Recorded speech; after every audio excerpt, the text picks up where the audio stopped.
So my name's Andi Orlowski. I'm an analyst or medical statistician and health economist. This is just code words for nerd. I'm a massive nerd. And so this is why I woke up this morning really excited. One, because it's Groundhog Day and it's one of my favorite movies, but also today's date is a palindrome. So 02/02/2020. This is exciting stuff, people. You know, why aren't we celebrating this? Where are the T-shirts that support this? And I'd say my job, I'm very lucky to lead an intelligence team, and you'll see them later on, but I'm also a senior advisor on population health analytics for NHS England, and I work with systems all around the country, and especially around the kind of exciting stuff that Jonty has talked about. So this idea of us using I really feel that Rebecca Clark needs to either go back home and not go to work. Poor lady is working her socks off. But this idea of how we use your data connected together for kind of this proactive care, this idea that we can identify people at risk of something and be able to then put the resources behind them to support and look after them. So I'll show you some examples of that and what we're doing now in Northwest London.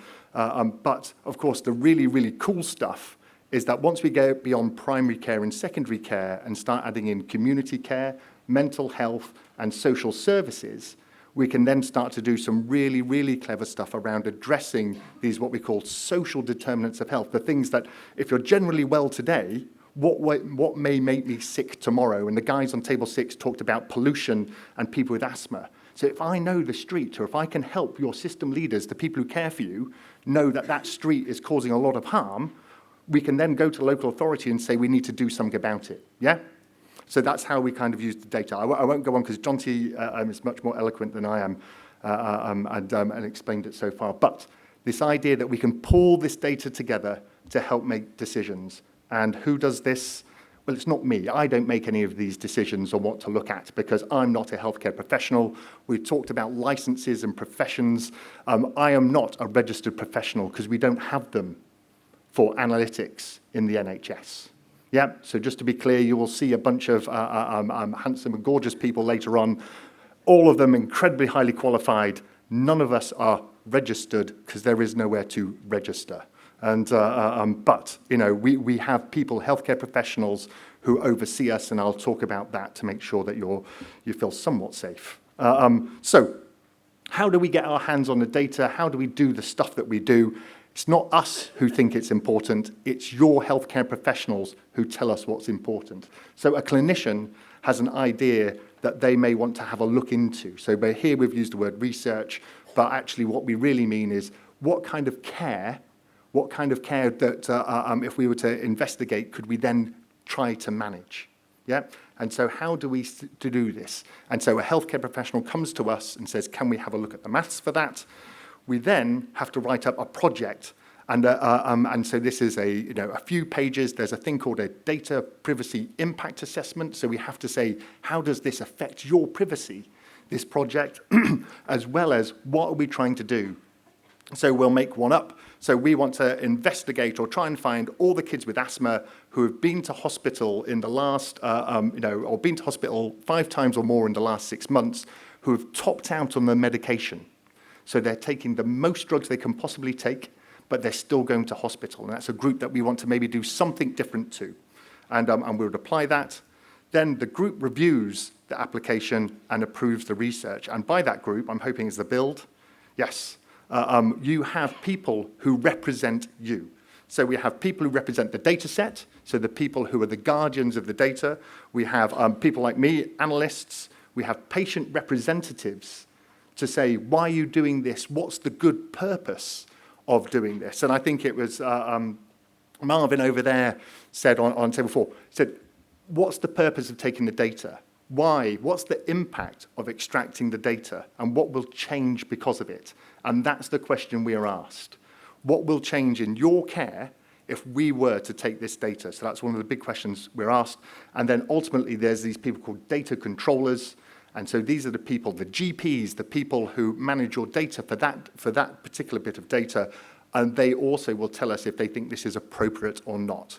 So there's a group of people who kind of work with us on that, and they will approve or not, and then the project has specific metrics of interest, And again, we will take the bare minimum to be able to do the maths. So why on earth would I need to know your cardiovascular disease profile if it's just asthma and we believe that cardiovascular has no impact on that? Or do I need to know your mental health data to be able to do this maths? And by say yours, remember, depersonalized. I don't actually know whose it is. And then we do some number crunching. Of course, this is the really cool stuff that is undervalued and is awesome. But we come out with some answers. And then, of course, the report is written and then shared with the system. So we have found 20 kids in this GP practice who've been to hospital 5 times in the last 6 months, who have topped out in their medicine, and there's this new intervention, whatever that intervention may be, that can be applied. Then the GP practice in question can then use the similar algorithms in their system, and they will be able to identify those patients. Yep. So that's how they kind of go through the system. This is what they look like. I will run over and see.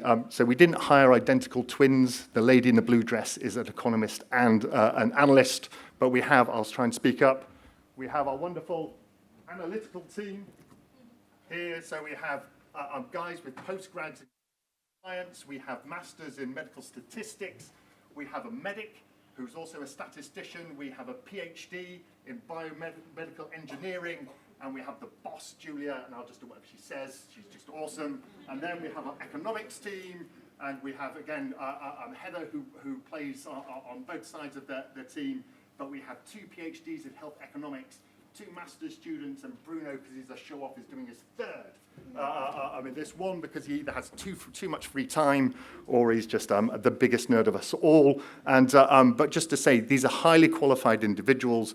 Although not registered, PhDs, masters, we advertise a job, we get 60 applicants for every job we put out, many of them highly qualified NHS analysts. We are not unique. Obviously, I would say that my team is awesome and by far the best. There are other teams out there, but this is the kind of skill set that you get when we're trying to do the analytics that we're talking about. But of course, there's 3 other people here who help control your data. Our Caldecott Guardian, and so so we have a Caldecott Guardian in the office who looks at the data from your point of view. Why does a patient, would a patient be happy with us looking at this? We have a SIRO, S-I-R-O, so the Senior Information Risk Officer, and so they're the ones responsible for if we screw up, they're the ones who get really, really told off and make sure that therefore we don't get told off. Just to say, our SIRO is our general manager. So the big boss of our company is the SIRO. That's how seriously we take it. And we also have a data protection officer who's external to the company. So no one reports to them. They don't report to anybody else. And so there's no conflict of interest here. It's not like we can bully them or not buy them coffee or invite them to the pub. They have to kind of be an independent voice.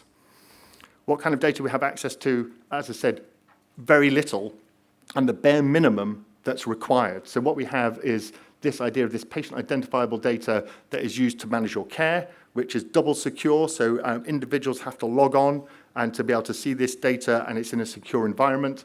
We have depersonalized data, which again is in a secure environment. So it's on a special server. Only the analysts named in the request can see that data. You can't see anybody else's work on the server. So the data that's taken is for that analyst only. We get to check their homework, their algorithms, but we don't get to see the data set. So that's in, a secure server there. I am nearly 50, and I have never seen personalized data. I am pretty sure I will finish my career, maybe today, but I will finish my career not seeing personalized data. Yeah? Because there's no need. Why would I ever need to see it? Yeah? And this is true of nearly all of the analysts in our team. What is the example data set? So I was going to just show you a load of columns and boring numbers, but that's really, really dull. But here's an example of asthma. But as you can see, patients will have a number. Here we have the age of the patient. So this is a pediatric one, so similar to the asthma one we talked about. So people under the age of 16, the number of risk factors. So we don't know what those risk factors are. We've just extracted them from the data set to make sure we've got them, and the number of times they've been to hospital. And then we collect some other data around exacerbations, the number of prescriptions, asthma care, and we can then use this to identify people where we may change the care or offer them care in a different way. And you can then see the kind of activity below. So big data is really, really useful, and it makes a huge difference by taking lots of additional data in there. One of the problems with lots of big data is that humans interact with it, and humans are very, very bad. Table 6 looks surprised by this because they've already heard this. We have people in London, or certainly in northwest London, men who have given birth. That's because someone has ticked the wrong box, yeah? It's not because people in northwest London are different. Coming from Hackney, I think they may be, but they're different. We have people in the system who are 1 centimetre, or 1.8 centimetres tall, because it should be recorded as centimetres. Someone thought it was metres, and so you have people. We have this wonderful chart of showing you how tall and big. We have people who are like 1,800, centimetres tall. So just to say, the data is dirty. So what we have to do is kind of use algorithms to kind of check. But it always comes down to the healthcare professional will make the decisions, not people like me, yeah? If we think that you're at risk of a bad pregnancy and you're a bloke, when you walk in, the doctor will tell you that this is the algorithm may not have worked the right way. And of course, hopefully, no letter or anything would have gone out because there would be that checking, yeah? So there are systems in place. Your healthcare professional, the person who gives your care, will be the one who makes a difference. And also, one bit of advice, do not Google dirty and images at work. Okay? But thank you. That's my 10 minutes. Cheers.